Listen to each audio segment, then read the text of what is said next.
All right, let's dive right into the fascinating story of a thoroughbred who did the absolute impossible, only to have his team make a decision that literally stunned the sports world.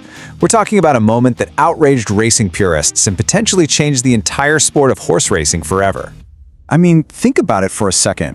How do you win the hardest race in the world, become the dead-on favorite for sports immortality, and then just walk away? How do you tell the world you're skipping the middle jewel of the Triple Crown when you've got destiny staring you right in the face? Well, to figure out this massive, multi-million-dollar gamble, we got to go right back to the start. Part 1. The Derby Miracle. Chaos, glory, and a legend is born. We kick things off at the 152nd Kentucky Derby, where destiny got completely rewritten in under 2 minutes of pure adrenaline. 23-1. Those were the massive long shot odds for Golden Tempo. I mean, this 152nd Derby was supposed to belong to the heavyweight giants of the division, right? And going into the far turn, Golden Tempo was trailing the entire 20-horse field. He looked completely out of the mix. But then, jockey Jose Ortiz mounted what I can only call a complete tactical revolution. Check out how this actually unfolded. Step 1. You're trailing the whole pack. Then, in Step 2, Ortiz somehow finds this tiny, critical lane right along the rail. From there, Step 3, he just ignites this furious acceleration, weaving through a literal wall of elite thoroughbreds. Finally, in that lung-searing last 16th of a mile, he locks eyes with the heavy favorite, Renegade, doesn't even flinch, and surges ahead to win by a defiant neck. The grandstands went absolutely wild. The racing world had a brand new superstar, and naturally, everybody immediately started screaming for a Triple Crown run. Which brings us to Part 2, the Triple Crown Trap, or as some like to call it, where legends go to die. Because that intoxicating dream of the Triple Crown, it was about to smack right into the sport's most brutal reality.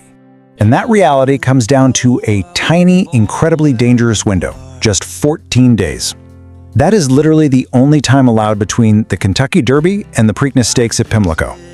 You have to remember, the Triple Crown is a relic from an era when horses were bred for just relentless, grinding endurance. Asking a developing 3-year-old colt to completely empty the tank at Churchill Downs, ship all the way across the country, and peak all over again just 2 weeks later, it takes an astronomical physical toll. Just look at the absolute physiological nightmare these young athletes face. Modern equine sports medicine paints a pretty scary picture here. In just 2 weeks, a horse has to flush out all that systematic lactic acid from a max effort race, heal up microscopic muscle tears, and somehow pack back on lost body weight. And that's not even touching on the mental recovery from the trauma of what's basically a 20-horse cavalry charge. Pushing an exhausted horse back into competition that fast triggers a massive risk of catastrophic metabolic burnout. So the real question wasn't if Golden Tempo could win, but what irreversible price his body was going to pay if he tried. Enter Part 3, Millions Over Mythology, the controversial power move. On May 6, 2026, just 4 days after becoming the first female trainer to win the Derby, Cherie DeVaux drew a very definitive line in the sand. You can clearly see the intense ideological tug-of-war here. Over on the left, you've got the purist view. It's all about archaic tradition, chasing history, and giving casual sports fans the ultimate rite of passage they expect. But then, check out the cold, hard economics on the right.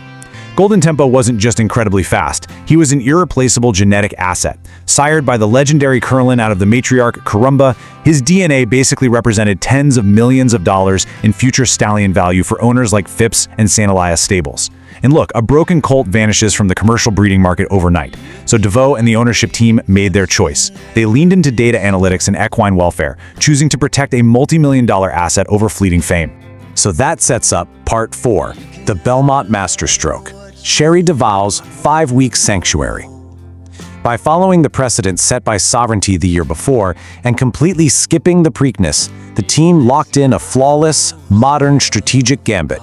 Notice this massive gap on the timeline between May 2nd and June 6th. By bypassing the Preakness on May 16th, Golden Tempo got a full 5-week sanctuary of pure rest. For a deep-closing athlete who burns enormous energy in a single explosive run, this time off is basically oxygen. It allowed his metabolic systems to completely hit the reset button and let his muscles rebuild perfectly. DeVaux used every second of this break to meticulously tune her colt for the final jewel. And, this strategy was actually supercharged by what we're calling the Saratoga advantage. Since Belmont Park was under renovation, the 2026 Belmont Stakes was moved up to Saratoga, and its distance got shortened to 1.25 miles. This structural tweak literally transformed the Test of the Champion into a tactical dream scenario for a horse shielded from midsummer shipping stress. While all his rivals showed up battered and bruised from the Triple Crown Trail, Golden Tempo stepped onto that track as a fully loaded, high-octane machine. Completely fresh, perfectly dialed in, utterly lethal. You know, critics were calling his Derby win a chaotic fluke. The Belmont was supposed to expose him, right? Especially when the gates opened and the pace was just agonizingly slow, which is a setup that usually spells disaster for deep closers. But Ortiz put on an absolute masterclass of patience, anchoring the colt all the way until the far turn. And then, boom, he exploded. Sweeping 4 wide, he just relentlessly wore down Commandment and surged right past Renegade to win by 1.25 lengths. Absolute sheer domination. He proved he owned his era. Which leaves us at part 5, Greatness or Betrayal, a sport at a crossroads. Because despite that totally brilliant win, the racing world is still passionately divided on what this actually means for the history books. This quote right here, it hits the nail on the head when it comes to purist anger. By skipping the ultimate crucible, he surrendered his chance to sit among the immortal gods of the turf. His legacy will forever carry an asterisk. To traditionalists, true equine immortality has to be earned through fire and adversity, not strategic insulation. They argue that absolute legends like Secretariat, Citation, and Affirmed became immortal precisely because they conquered that non-negotiable 2-week turnaround. To them, skipping the Preakness fractured the sport's greatest narrative for the sake of a safe corporate strategy. But hold on, because the modernists fire back with this perspective. He did not fail the Triple Crown. He conquered his era entirely on his own terms. Guarding an athlete's future is the truest victory of all. They see DeVaux's visionary move as signaling a bold new era, one where patience is literally weaponized for maximum excellence.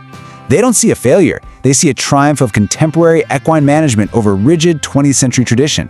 After all, a healthy, dominant champion is worth infinitely more, both culturally and economically, than a broken horse who tried too hard. In the end, Golden Tempo walked away with 2 classic crowns and a massive stallion future, proving that true greatness sometimes requires the courage to completely break the mold. But as we wrap up this explainer, I want to leave you with this final burning question. Was skipping the Preakness a masterstroke of modern horsemanship, or did it forever rob us of witnessing a true racing legend? Where does the actual soul of the sport lie today? In its grueling, uncompromising history, or its calculated, data-driven future? Well, you'll have to decide that for yourself.